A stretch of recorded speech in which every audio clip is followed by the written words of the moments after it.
If money could buy a national title in college football, then we already know that the Texas Longhorns are supposed to win it all in 2026.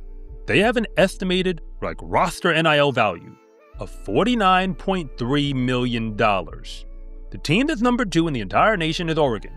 Their number is 42.2. If you actually care about the math, that's more than a 15% gap. Simply put, the Longhorns are never going to play against another team, not in the SEC or beyond, that spent as much money, or at least has estimated to have spent as much money, as they did to get their roster actually out there on the field. But what if all that money isn't even close to getting you the right players, or for that matter, the right results? Because when you spend that amount, you really want results. It's the only reason why people started opening their checkbooks. So I tossed this thing over.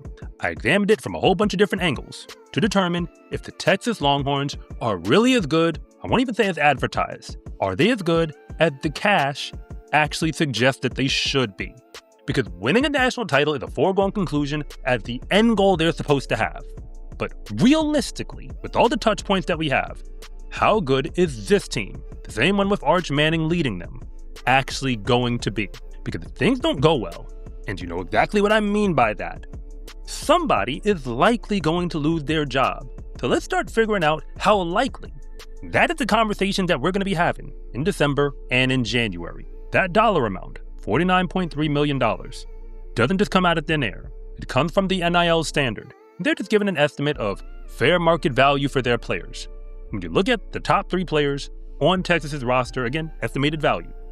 Everybody knows Arch Manning is at the top. He's valued over $6 million.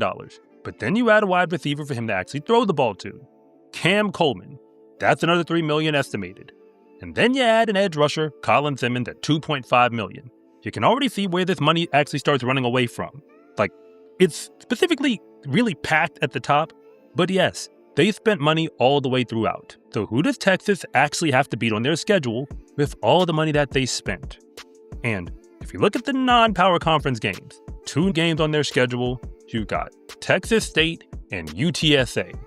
Now, without digging into the numbers, because the NIL standard basically only focuses on the power conferences, but we can assume, based on the little bit of data they do have for other schools, that let's just say their roster, the value of it, is below whatever anybody in the power conferences is spending.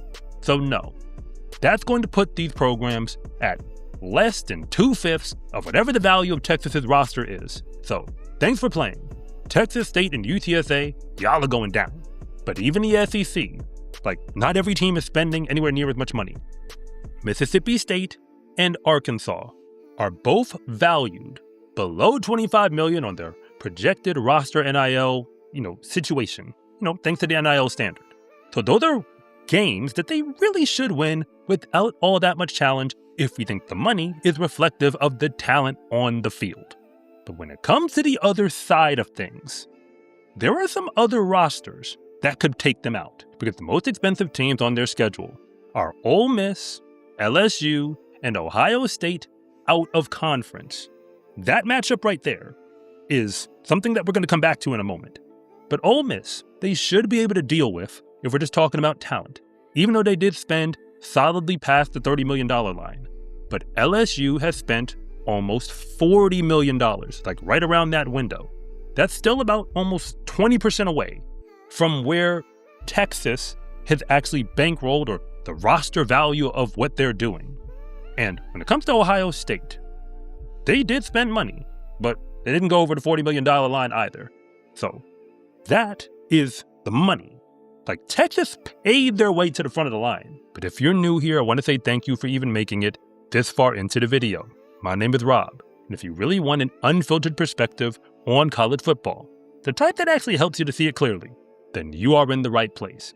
And if anything that I say actually connects with you, it is always greatly appreciated if you would please like and subscribe. But if I don't, just let me know in the comment section, because I try to read them all. If you actually consult Electronic Arts, no matter how you feel about it, microtransactions and everything, not really here to worry about it. EA ran a simulation. ESPN put out an article where they simulated the college football season 26 times. Although it sounds like a lot, it's actually a small sample size.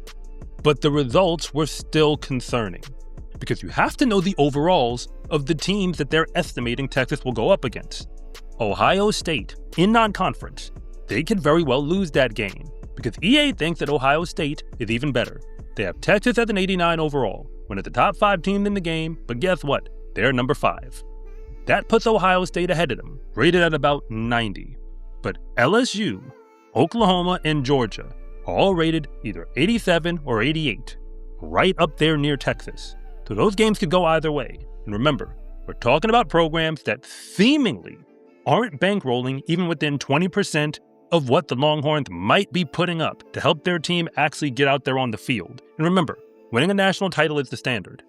If they were to draw in the national title game, Notre Dame, Ohio State, Oregon, or even Indiana, the Longhorns technically wouldn't be favored if we're consulting EA Sports and not the NIL values. So when you actually consider the simulation that they ran, these 26 or so seasons, to see how things were going to go, Texas, in 26 seasons, only made the college football playoff 3 times.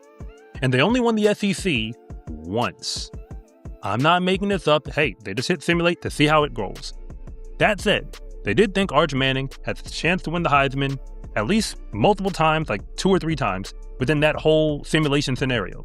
So maybe EA Sports likes Arch Manning even more than they actually like the team that's playing with them. Maybe it justifies the money to some degree. But if you can't already tell, I'm going to say the quiet part out loud. They do not project that this team, in 26 iterations, is actually going to win the national title. 0% chance from these simulations. Of course, a lot of things could happen. And trust me, I'm not necessarily rooting against the Texas Longhorns. What I'm saying is that all of that money may not necessarily be well spent, considering the only logical outcome is that you would win a national title after all of it. So what does Texas actually need to accomplish to call this season a success? In the realm of reality, with all the money that they're seemingly going to have to spend to make it happen, of course winning the national title would be mission accomplished. But if you move off of that, like a deep college football playoff run, I'd fine then. Like, we can defend this and just say, the ball goes one way or another.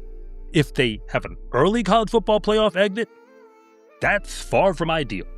But what if disaster hits? Like 23 out of the 26 scenarios that were actually run, where they don't even make the playoff. That right there would be a whole lot bigger than just the Texas Longhorns having a less than ideal season. It would be not even about Texas anymore, because we're in this NIL world where money is exchanging hands and people are being paid whatever we're willing to give them, as much as you can raise the money. Because remember, all these college football teams are technically representing nonprofit entities, meaning the universities themselves. What does this mean? If you can spend that amount of money, because fortunately, Texas, they love their football down there. That program is actually profitable. I don't just mean profitable before NIL, because trust me, LSU is out here trying to raise money to keep up with the Joneses.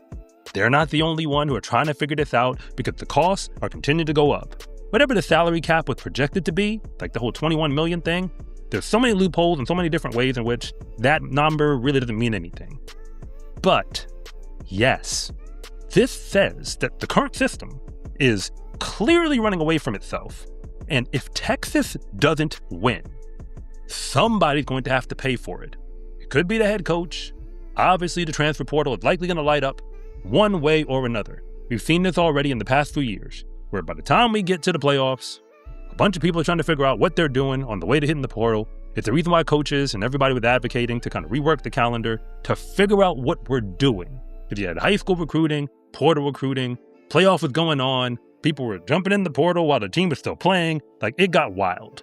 We don't know what the future is going to hold, but I'm pretty sure everybody who wrote a check for Texas football, and I'm talking about one that had a whole bunch of zeros on it, they know exactly why they did it. They assumed that in so doing, they could put their team in the best position to win. And although it did help get them to near the top of the list, and you could argue they got to the front of the line on the money, it doesn't necessarily guarantee them anything close to a successful season. And that right there is concerning. But if we really want to see what this spending on the money world actually plays out as, it's likely going to be my next video anyway, because we can run it and see how the college football playoff should go if we just let the money do the talking. If you actually made it all the way to the end of this video, I do have to admit that thank you doesn't do it justice anymore because you are a real one. If you have any reaction at all to something that I said, I do invite you to sound off in the comments. I don't always get to respond to everything, but I do the absolute best that I can to read them all. If nothing else, and you really just want to see more content like this, it is always greatly appreciated if you would please like and subscribe.